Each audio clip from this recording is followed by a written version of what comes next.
Welcome to Faith Encouraged. I'm Father Barnabas Powell, and the Orthodox Christian faith is meant to make you by grace what Christ is by nature.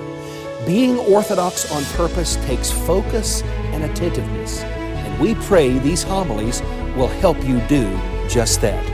Here's today's homily.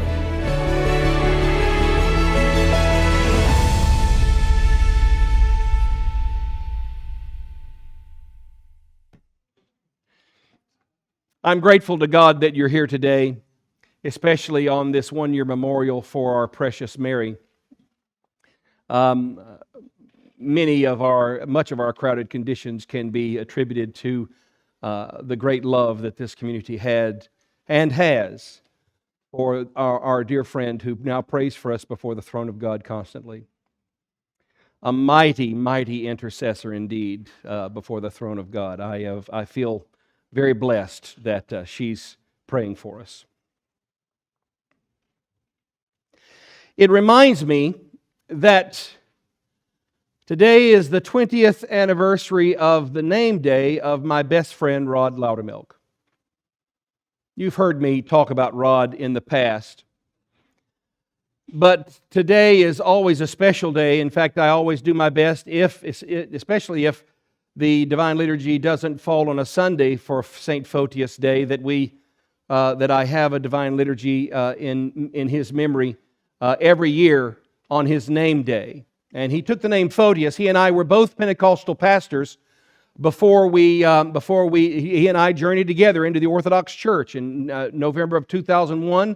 His family and my family and 20 families from the Pentecostal church I was pastoring, we all converted to the Orthodox Church together in November of 2001.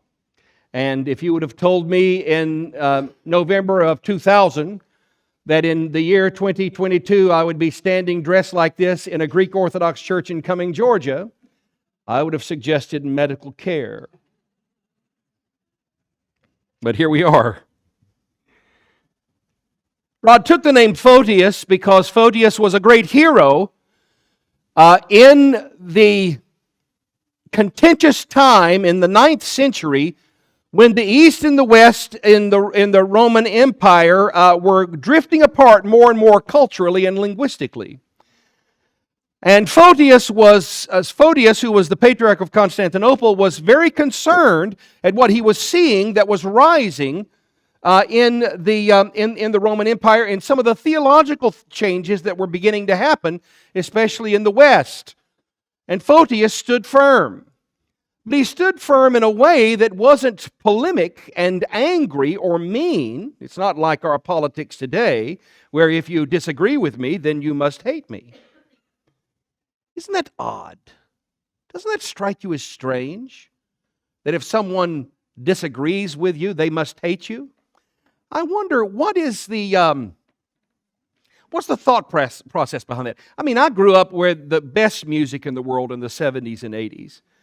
And there was this great song in the 70s, So Let's Leave It Low, because we can't see eye to eye. There ain't no good guys. There ain't no bad guys. There's only you and me, and we just disagree. Isn't that a wonderful way of looking at things? But you know what that takes? And that's actually it's what struck me as the way Saint Photius handled the political and linguistic and the societal conflict of his day, especially with the Roman Catholic Pope in Rome. He handled the disagreement with grace and humility and peace, not with, oh, those people must be horrible demon-possessed enemies that should be destroyed in every way, shape, fashion, and form. He just didn't handle it that way. And that's one of the reasons why Rod took the name Photius, because that was exactly his spirit. When he had difficulties with people, or when he had conflict, I never did learn that lesson. He and I were best friends for 25 years. And when he died in 2002, this is the 20th anniversary of this year is the 20th anniversary of Roddy's passing away. When he died in 2002 of a brain tumor, I never forget, I looked at him and I said, "You need to pray for me." He said, "You know, this is on his deathbed a few days before he died." And he said, you know, this is wonderful. I said, man, you're going to have to help me here. I can't find any wonderfulness about that. I don't know what the world looks like without you in it. You're my best friend. We were bosom buddies, man. He taught me how to change the brakes on a car. He taught me how to change the oil. Now, I pay somebody else to do it. But this guy was dear to me. He was as close to me as any family member, and I loved him with all my heart. And when he died, and so he said, you know, this is wonderful. I said, man, you're going to have to explain that. I'm having a hard time here. I don't know what the world looks like without you in it. He said, oh yeah, I get to die in the arms of the church. He was dead in 2 days. We had a beautiful funeral for him, and I say that not to be morose or bring everything down, but to tell you that was the spirit of this guy. And one of the reasons why I loved him so much and why I loved learning from him how he handled conflict. He handled conflict with a commitment to humility. And that, my angels, is a word that is sorely lacking in our society today. The concept of humility. Because much of our macho past, and now, of course, macho is toxic masculinity, so we can't do. It's amazing how we swing from one stupidity to the other. Isn't that amazing? And that we're just so gripped and addicted to one really stupid idea until we wake up and go, oh, that's really stupid. And we run all the way to the other end and go and grab another really stupid idea and we hold on for dear life.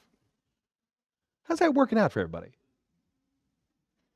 And yet, humility is an attitude that must become natural and normal for those of us who say we follow Jesus Christ.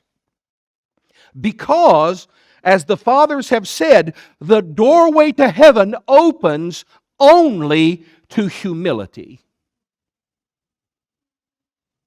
And humility is not weakness, my angels, but it is strength under control. I like what a famous psychologist has said recently, that weak men are dangerous men. Strong men who control their strength are good men.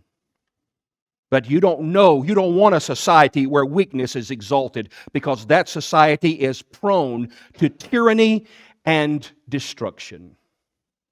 Weakness is not humility. It's strength under control. Look at our lesson today in the gospel. This is a heart-rending lesson for me, folks. Because this Canaanite woman, you got to understand something about this story. This story is very, very powerful because it puts to death the arrogance of those of us who say we know better than anybody else. And that's really hard for me because I usually believe that about myself. God help me.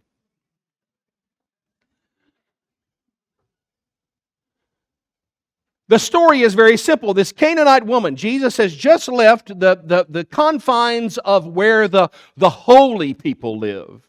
The Jewish people, the chosen of God. And they believe that with all their heart. Except the sad part about it is they miss the reason why they were chosen. They were chosen to be servants to the whole world, not to be the masters. That's another thing. I'll run a quick rabbit trail. That's another poverty that exists in our society today. We have exalted the idea that power is what we are lacking or what we have too much of. And that is not the problem in society, folks. Power is never the goal nor the reason why it needs to be changed. It is never about getting power. It's about embracing humility. But that's scary for us because we want to be comfortable. And I promise you, with humility, you won't be comfortable. Just look at what happens to this precious lady. This is a Canaanite woman. She's a Gentile. She's, for those of us who speak Greek, even me who speaks it poorly, God forgive me. She was xenos. She was a stranger. She was an outsider. She was not a Jew. And Jesus is there and He's coming and she begs, Jesus, Son of David. Isn't that interesting? Even this Gentile, this outsider knew who Jesus was and the Jews didn't. Isn't that amazing? The outsider got it. The folks who had been prepared for 6,000 years to receive the Messiah missed Him. Amazing. This is what humility will do for you, folks. Humility will give you insight that you never knew you needed. Jesus, Son of David, have mercy on me. My daughter is possessed by a demon. Please have mercy. She begged and begged and begged. And Jesus makes a statement that I think should wake us up, because he makes it not to be rude, although it sounds horrible. It sounds racist even. Jesus says, it's not lawful for me to give the children's bread to the dogs. You do understand, and now Jesus is saying this because he wants to throw into stark relief the ugliness of prejudice and arrogance without humility. Because too many of the Jewish people had adopted this attitude about outsiders. That they were, in fact, a pious Jew in Jesus' day would a pious Jewish man, let me fix that, will wake up every day and thank God for three things. Lord, I thank you that I am not a Gentile, a dog, or a woman. Talking about being politically incorrect. That was the spirit of the age. And Jesus wants to put it right out there, all that ugliness right out there. It is not lawful for me to pass the children's bread to dogs. And watch what this woman does. Immediately her heart is revealed. Immediately, the whole room, all of those Jewish people that were around Jesus had the absolute powerful picture and icon of what it means to be a humble person who only loves her daughter and wants her daughter well. She doesn't care about her own reputation. Yes, Lord, but even the dogs get to eat the crumbs.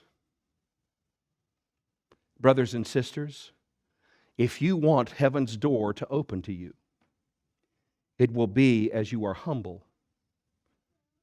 Humility requires persistence. Humility requires an honest and sober knowing of yourself. Not I'll put it to you the way one of the saints said it. One of the saints said, the devil wants to tell you two things about yourself. The devil wants to tell you two things about yourself. Are you ready? The devil wants to tell you you're a saint, and the devil wants to tell you you're a sinner. They're both lies. Don't buy them. You are a person who has weaknesses and brokenness, and until you have the courage to pull that brokenness up and offer it to God in an honest and sober and dispassionate and shameless offering to God. God, this is who I really am. This is why I need you. It's not because God doesn't know angels. It's you have to come to that spot of maturity in your own life where you know yourself well enough to say to God, I recognize I am in desperate need of your mercy and your grace every day. I will seek you out and call out to you, and I won't give up until you turn to me. Because I need you, Lord. And yet for many of us today, the needing of God only comes when a disaster happens, or when I'm hurting, or when I'm in need. Better that than nothing. I'm not going to fuss. But brothers and sisters, until that becomes your normal state of attentiveness, your daily moment by moment need for Jesus Christ, trust me, you will continue struggling with an undeserved arrogance and an inattentive living. Today, on this Sunday of the Canaanite Woman, here we are getting ready. You know, Great Lent is just around the corner. Lord, have mercy. Great Lent is just around the corner, folks. The arena of the virtues is upon us. The time for attentiveness is here. So the church gives us the Canaanite woman to break the back of the basic disaster that every one of us bear, and that is the tendency to think too highly of ourselves. Be healed today of that. Allow the icon of the Canaanite woman, yes, Lord, I know I don't deserve the bread of the children, but even the dogs get to eat the crumbs. May I have the crumbs, Lord? And Jesus says to this woman, "O woman of great faith, a Gentile, you have what you ask." Humility opens the door to paradise every time. Frankly, it's one of the things that always struck me about Mary.